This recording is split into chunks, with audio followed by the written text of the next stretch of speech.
I mean, is making your own IP one of the goals of your company? Or, I mean, why didn't you just start off making your own IP rather than doing licensed work at first? So we did work on a few IPs of our own, and we did pitch those to various publishers, but those didn't pan out. So doing original IP, I think, is like every development studio's desire.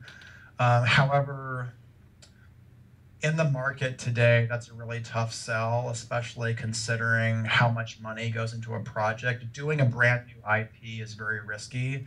And when you're talking about projects that, could be like 25 million to $30 million, that is a huge risk for a publisher to sign up on board. So that's why you see a lot of sequels or a lot of titles that people might consider comfortable, or they mimic other titles, is because publishers will see those as safe bets, and they need to, because there is so much money being invested in them. So the only original IP, if I recall correctly, that we got to do, and I'm sorry, there's been so many RPGs at Obsidian. Alpha Protocol?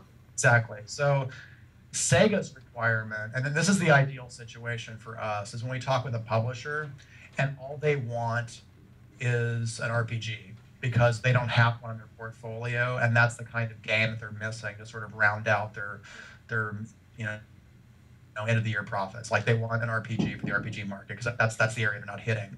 So Sega was like, you know what? Don't care so much about the IP. We just want to make sure that you guys are making a role-playing game for us.